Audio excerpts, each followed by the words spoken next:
Time, we'll go ahead and officially get started. Hello everyone. Good morning, good afternoon, wherever you are joining us. Thank you so much for being part of today's webinar. This is sponsored by the Nevada Career Studio and Parker Dewey. As a reminder, the Nevada Career Studio is the Central Career Services Office for the University of Nevada, Reno. So we are here to serve all students, 21,000 plus, both undergraduate and graduate students from all majors. And as a centralized career service office, we are very excited to work with all of our employers within our employer network. We are very fortunate to have Jeffrey Moss, the CEO of Parker Dewey, join us for today's webinar. He will lead us in terms of our topic today of how to transform early career recruitment with micro-internships. So Jeffrey, I will leave it to you. Thanks so much, Peter. Good to see everyone here. Just a very a very quick few housekeeping notes. I can't talk. First, we will be recording the webinar and sharing it with everyone. We'll also be sharing copies of the slides. They'll probably go out tomorrow. In addition, please feel free to use the chat as we go through this. I'm usually pretty decent at keeping one eye on it over there, so can try to answer questions as we go through. We'll also make sure to leave some time at the end of the webinar for Q&A to the extent anyone has questions or if Peter has other things to add. So for today's agenda, we're going to try to breeze through this relatively quickly. We're going to do an overview of what's going on in early career. We're going to touch on what is a micro-internship. We're going to give you some actionable strategies you can apply right now, walk through a few different case studies of how companies are using micro-internships really as a complement to the work they're doing with organizations like the Career Studio at Nevada to get the most out of campus recruiting. And as I said, we'll leave some time for Q&A. So with that, let's get rolling. Parker Dewey is very, very quick background. We are a 10-year-old organization. 100% of what we've done since our founding over a decade ago is help organizations use short-term bite-sized projects that we call micro-internships as a core part of their campus recruiting strategy. Again, doesn't replace summer internships or full-time roles, doesn't replace the great relationships you're building with Peter and his team at Nevada, but very much as a complement. Really to build those bridges to engage, assess, and ultimately make great early career hires for any number of your roles. Challenges, again, everyone is feeling this.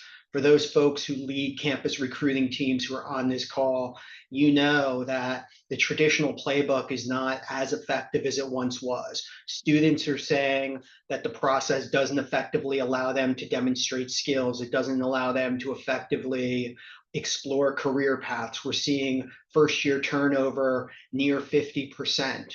At the same time, cost per hire continues to increase, while organizations struggle not just with the direct cost of hire, but the other time-intensive things that are coming out, whether it's the application avalanche, whether it's sitting in interviews, realizing that someone might not be a right fit, whether it's hiring managers with last-minute requests or renegs or any number of things. Part of what Parker Dewey tries to do is help employers address those challenges and do so in a way that supports both the employers, but also the students and the career centers in schools like Nevada. And part of the way we do it is we're helping companies engage candidates before visiting campus. Imagine before you set foot on campus at Nevada, whether it's for a career fair, info session, or classroom visit, already having Reno students engaged and interested in learning about your organization. Or when you're on campus, again, whether it's a career fair info session, being able to have meaningful conversations, not tell me about a day or here's my elevator pitch of why you should interview me, but actually talking about the roles and the skills required in the alignment. Or after those events, being able to keep candidates excited about your organization, whether they're juniors and seniors that you're going to be interviewing for summer internships and full-time roles in the near future, or it could be first and second year students when you're focused on early access because they're focused on exploration. Or imagine being able to have insights on if they're actually interested in your organization and do they have the right skills that align to what you're hiring for. And having those insights earlier in the process, not based upon what their major is or GPA, but real insights based upon their work. And insights not just around technical skills, but things like communication, problem solving, adaptability, et cetera. Those skills that we know make the difference between a great hire and someone that might not as succeed. And by the way, for those organizations that can't be on campus in Reno this year, what a great opportunity to still reach those students who, again, could be perfect fits. Maybe you're an organization in Nevada who wants to hire them, but for whatever reason you can't be on campus. Or maybe you're an organization that's based elsewhere, California, Texas, where I am in Illinois, to be able to reach those students who go to school at Reno, but may want to come home upon graduation. Everything we just described is experiential recruiting. It's the intersection of employer branding and skills-based hiring. Employer branding, when I say that, we're not talking about what kind of swag or t-shirts you have at the career fair booth. And it's not just general awareness, have students heard of you? But we're talking about employer branding in a way that drives a competitive advantage. If you're a well-known brand, helping students realize that you have roles outside of what your brand is known for. Nike's talked about this quite a bit. Every college student knows Nike, but they might not be thinking about opportunities available in AI or data analytics there. In the same way, there's organizations that are massive or smaller that just don't have the brand recognition, but have these incredible roles. This is what we're talking about. How do you build those relationships to engage those students? And the other component is skills-based hiring. It's very, very top of mind for organizations. They recognize that, again, academic pedigree, GPA, major don't predict if someone's a great hire. They also find that it's really, really hard to assess for those core skills, as I alluded to before, that make the difference. Skills-based hiring isn't also one-sided, it's both directions. It's helping students understand what is the right organization for them. That way there's no surprises deep into the process. All of this is possible through this concept of micro-internships. So if we were together live, I'd ask for a show of hands how many of you have heard of micro-internships before, but since we're not together, I'll just give you a very, very quick overview. Again, we're going to share the slides on all of these, so I'm going to go through these details pretty quickly, but again, we'll email these afterwards.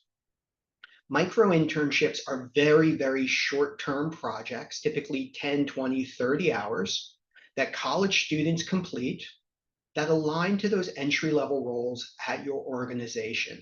These are projects that don't require you to share data. There's no onboarding, there's no access to internal systems, but they allow you to quickly, one, introduce your company and the role to students, and two, also get insights on their skills earlier in the process. As one of the college students described it, think about a micro-internship like going on a date, which is used before the quote unquote engagement of a summer internship or the marriage of a full-time role. It is a recruiting tool, again, just like the job posting or going to a career fair, except it gives you these real insights in the students. But as opposed to talking hypothetically about them, I'll show you a few examples. So for example, this organization had an entry-level data marketer role, You can see some highlights from the job spec on the left of your screen. That's the full-time role. Micro-internships that we created that align to that role might be, we want you to do a competitive campaign analysis. Again, the organization's not sharing info or anything sensitive, but they're able to see the students when they do that competitive analysis, how well they do research, problem solving, communication. Again, it's allowing the student to essentially audition or showcase their skills. We see this with more technical roles. Again, production operator. A micro-internship isn't going to put a student on the shop floor working with a multi-million-dollar piece of equipment where they could get hurt, the same way one in healthcare isn't going to be drawing blood from a patient. But these micro-internships could be, we want you to develop a training manual. Not necessarily because our organization actually needs one, but we're very interested in seeing how that student approaches the project, and does he or she demonstrate those skills like communication, like problem solving, et cetera, et cetera. We see this in development roles. Again, you're not giving access to a core code base, but let's see a student's perspective on UX, or even within HR. Let's have a student review job descriptions. It's a great way for those of you who are in HR to get help because you might have a project like that on your own plate, but also to showcase your organization and see the student skills earlier in the process. Again, we design these for organizations. If you send us your job description, we're happy to give you some suggestions based on the job description and things that we've seen before. One of the things I always like to say is challenge us. Send us that job that you think there's absolutely no chance you can use a micro internship for. It's too technical, everything's sensitive, etc. Send it to us. We'll tell you if we can't do it. But in 10 years of doing this, we have a pretty good track record. Again, the projects are designed so you're not sharing sensitive info. When we're doing projects in financial services, they're not sending over social security numbers or account information. They're doing all of these other tasks. Now, this works because the assessment is built right into the process. To my earlier comment about skills-based hiring, this is skills-based hiring embedded every step of the way, without adding a new step in your process or adding to your workload. Again, unlike one-click job applications, when students are applying for these micro internships, you're able to tease out, do they have attention to detail or actual interest, or are they a self-starter? When they're completing the projects, you're getting insights into their communication skills or timeliness. And from the finished work product, you're getting, again, great insights, both on the role-specific skills, but also things like intellectual curiosity and problem solving. So there's a ton of value for employers, which begs the question, why do students do it? Well, students do it because this is how they want to be recruited. Every year we do a survey of thousands of college students and recent grads. 95% plus said these real paid professional short-term work experiences are how they want to learn about companies. Whether it's at the top of funnel, when they're trying to explore different career paths or decide if they want to work at a big company or small company, whether it's deeper down, where they're trying to showcase their skills to companies, and ultimately it's about building the relationships which lead to better conversion and retention and all of these other things. Again, this platform and this approach works because it's how the students want to be recruited. In fact, one of the rules of our platform is we don't allow colleges or universities to require it. We love when they let students know, we love when they encourage, but every one of the students who applies for micro internships is proactively raising their hand because they're authentically interested in your organization and they're hungry for the opportunity to showcase their skills. Which brings us to the next part of the presentation, how this fits within your hiring strategy. The beauty of this model is for organizations of all sizes, it can plug in anywhere. Whether you're trying to build the student awareness in your brand, whether you're trying to assess skills, whether you're looking for ways to keep them engaged, or you just need a pipeline, this plugs right in. And we'll walk through 4 case studies to help you think through it. The first was a global medical device company that had a limited campus recruiting budget, and they were really focused on finding students who might be getting missed. Specifically, they were hiring for a business development role, but they wanted 2 very specific student populations. One, student athletes, because a lot of those same student athletes had their medical devices in their hips or knees or elbows. They were also really interested in engineering students, students who had the technical know-how, but realized they might not want to spend their career in the lab. In addition, this organization was trying to reach students with certain geographic ties that aligned to their offices. So for instance, they had a huge presence in Memphis and great relationships with that school that they were looking to deepen, but they were also looking to engage students from other schools who may have had ties to Memphis or Andover or Austin or its other locations.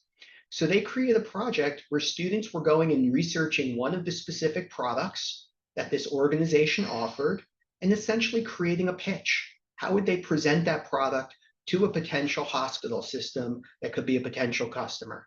Now, they weren't expecting perfection. The students were using all just public info, but they were using it to both reach students who might not have thought about business development roles or understood that you can be a mechanical engineering student who decided he didn't or she didn't want to be in the lab, but also to assess those skills. When the students were working on this project, did they showcase those skills that the employers were looking for?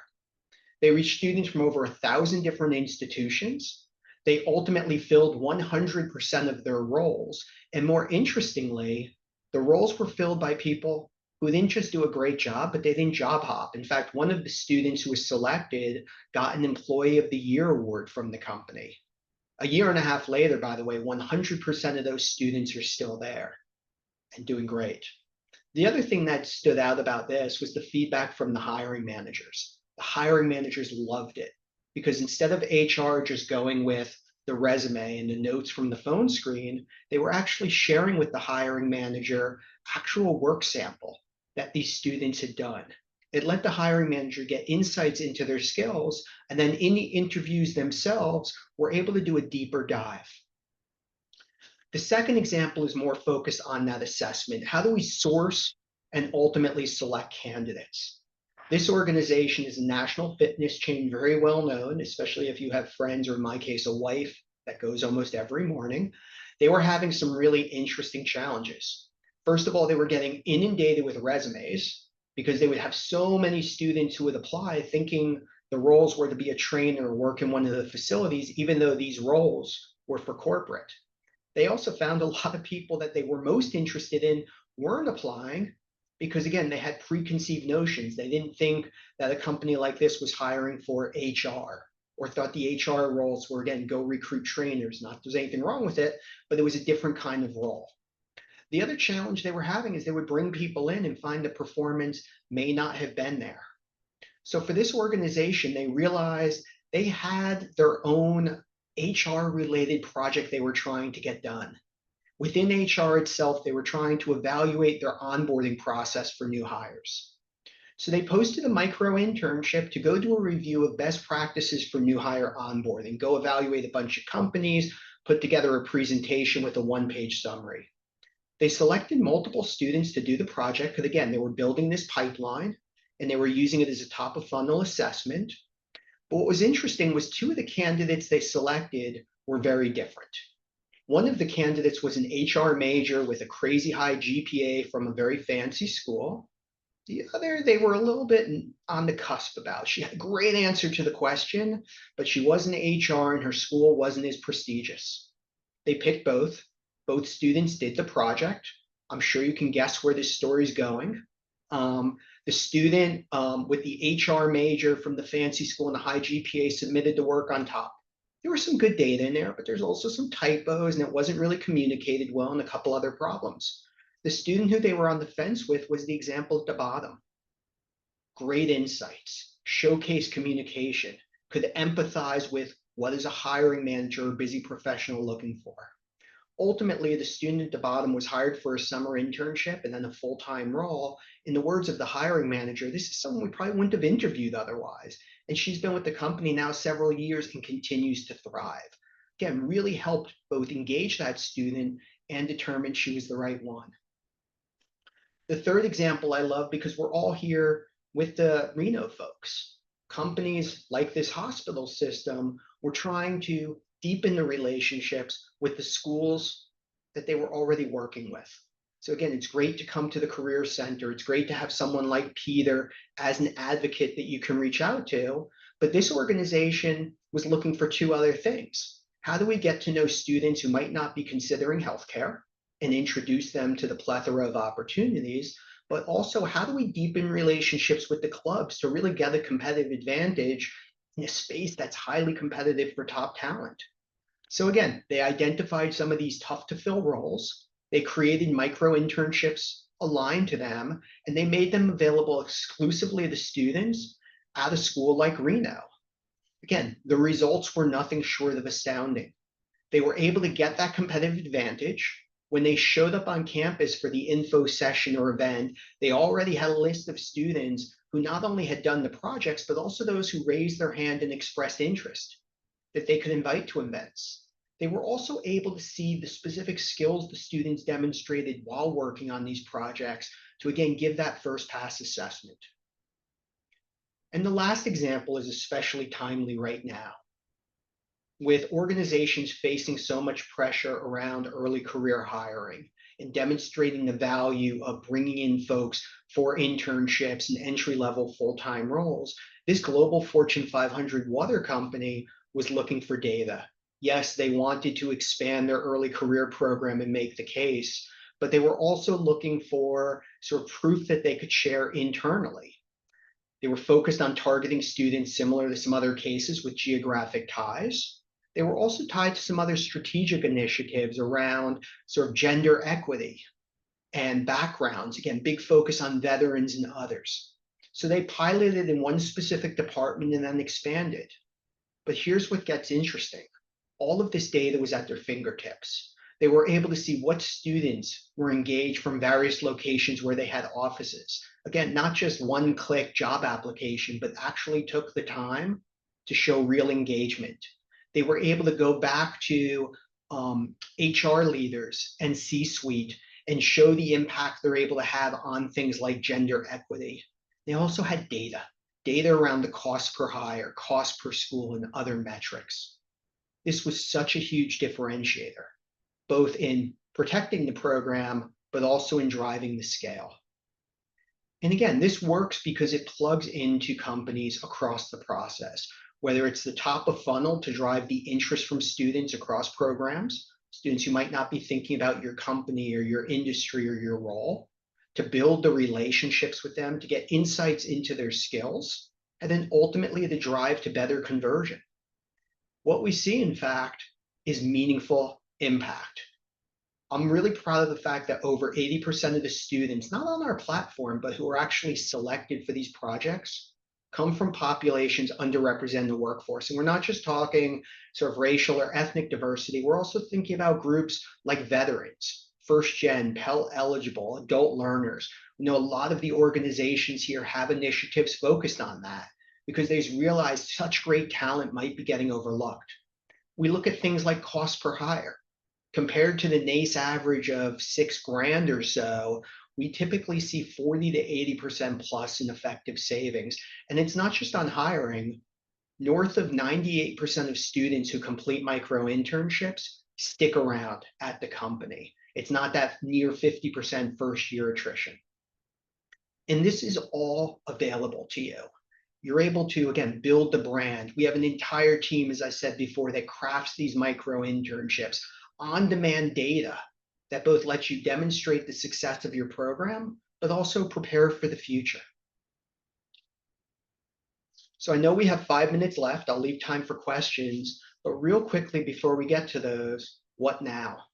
Well, a lot of you might be in the middle of campus recruiting. You're at the career fairs, you're hosting info sessions, you may be even be doing interviews yet. Great opportunity.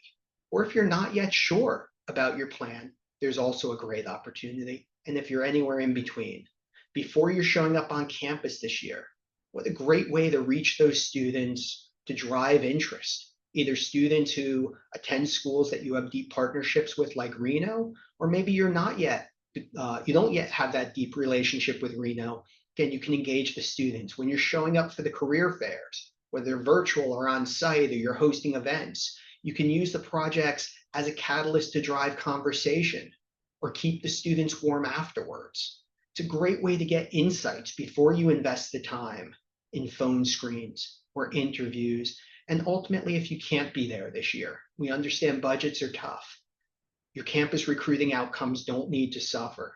This still aligns to help you identify, engage, and ultimately hire the best candidates for your summer internships and full-time roles. So with that, Peter, did you have any questions or things you wanted to add?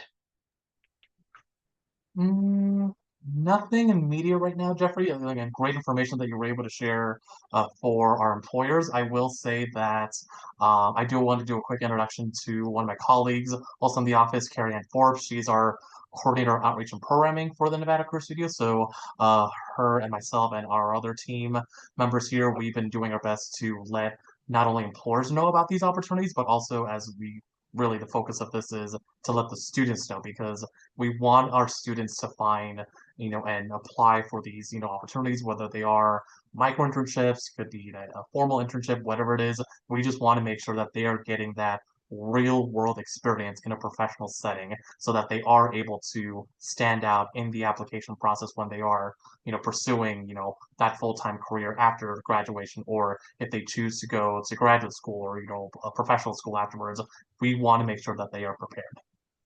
I love that point. I think that's really key. The beautiful thing about this program is it's a win-win-win. For the students, it gives them those valuable experiences they're hungry for, both to build their resume, but also to explore what is the right career path or build their professional networks or reinforce the learning in the classroom. For employers, it's easy to participate. Again, we've taken all the burden off through the partnership that we have with Reno.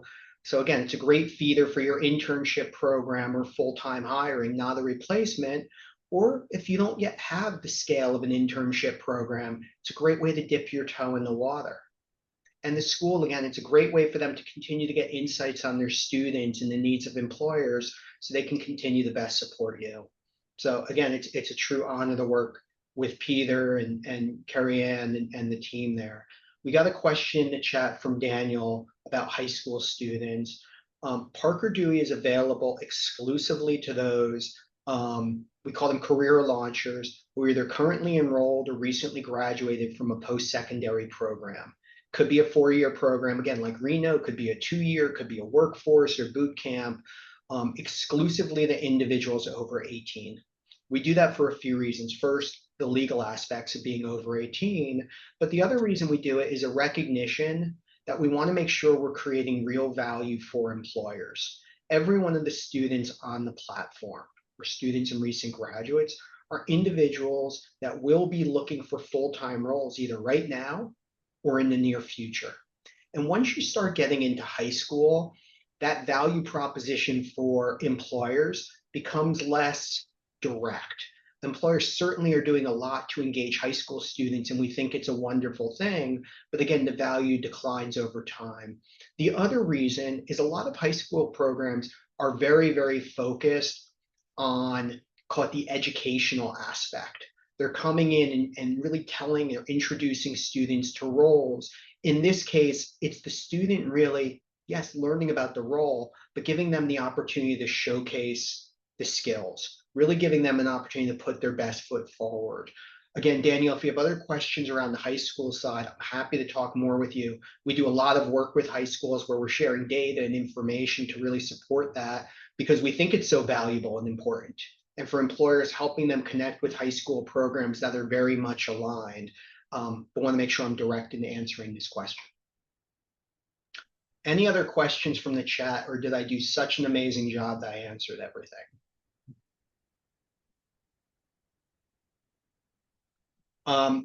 So Daniel, follow up. What we're discussing today is the program at Reno. As we alluded to earlier, there's students on the platform from over 5,900 unique post-secondary institutions across the US. We certainly welcome all learners, as we always have. So again, obviously feel free to share. But one of the things I like to amplify and really highlight is what you're seeing on this slide, that this program is really a great way to build and deepen the work you're doing with Reno. Again, you're showing up at the career fair. Here's how we keep students warm. We're looking for a competitive advantage in building the relationships with students, whether it's at certain clubs or majors or just certain skills. Great way to do it. So again, happy to talk more about different ways that it can be used. Any other questions? My pleasure. So what I'm going to do in the chat is I'm going to put a link to, if I can do this with my mouse, the link address. I'm going to put a link to the website included. You can also use the QR code. It takes you directly to the Reno page. You can fill out the form if you have additional questions. There's some sort of FAQs on there. There's some sample projects. But again, please, please, please challenge us. Using that form or send me an email with that job description, even just a link to it or a PDF or some bullet points that you're really having trouble filling and you don't think this will work. Or that you think it'll work and you just need help, we're happy to help. Brent, there was another question. For the students that get selected, how do the students get paid? Because the company pay them. I'm really happy you brought that up. 100% of the micro internships on our platform are paid and paid fairly. Students are compensated for their work. Tends to shake out about 2, 3, 400 bucks per student for each project. What we find is even with the companies paying the students, and I'll touch more on that in a second, it is still insanely cost effective. Again, back to the metrics that I was showing you before. Let's say that you're trying to fill a role and you give 3 students the same project that you're using as an engagement in an audition, and you pay each of them, to keep the math easy, $333 for the project. Your total cost is $1,000. If that leads to 1 full-time hire, that's still, I can't do the math, but less than 20% of the NACE average on cost per hire, with data suggesting it's going to be a better hire. It's going to lead to better retention. It's going to lead to happier hiring managers and less time. So it's really cost effective. By the way, 90% of what you pay goes directly to the student. So in that example I gave, when you're paying $333, the student gets 300 bucks. That's important, not just from a fairness perspective, but it ensures all students have access. You're not just getting students who can afford to do unpaid work for free to maybe have a chance of getting interviewed. You're getting those students who are actually authentically hungry to work at your organization and can then invest the time necessary to showcase their skills, and they don't have to make that decision about, am I going to eat or pay rent this month? One other housekeeping note on that, Parker Dewey is actually the employer of record for the duration of the micro internship, which means, Brent, that you don't have to worry about 1099s or W-2s or anything else. They're on our books, they're under NDA, but you own all of the work. In addition, let's say Brent worked with Peter, a student, on the micro internship. Sorry to make you a student again, Peter. I hope that's okay. I'd You're love to good. be a student again. But if Brent works with Peter, the student, and he's a rock star, and Brent wants to hire Peter for a summer internship or full-time role or ongoing part-time work, as one of my colleagues likes to say, we'll send you flowers, not a bill. We are not a staffing firm. We're not contingent labor. That makes it really, really easy for you and for the student. Again, we want to create these equitable pathways from programs like Reno to careers. We don't want to get in the way of it. Happy I was able to guess your next question, Brent. If I can remember the old Johnny Carson skit with the mind reader. Most people here probably don't remember that. I'm old. Any other questions? No? With that, from my perspective, this wraps everything up. As I said, we'll be sharing the slides and the recording in the next day or so. Peter, Carrie Ann, anything you want to add as we wrap? I can't think of anything else, but again, thank you so much for joining us for today's webinar. As Jeffrey mentioned, we will be sharing the slides and recording once they are available. And if there are any questions, by all means, you're more than welcome to contact Parker Dewey, contact our office here at the Nevada Career Studio, and we hope you enjoy the rest of your day.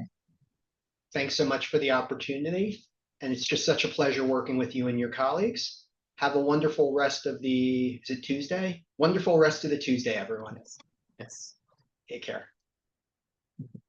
Carmack, thank you, Brent. I'm That's happy the to know one. you made me feel slightly less old. Take care, everyone.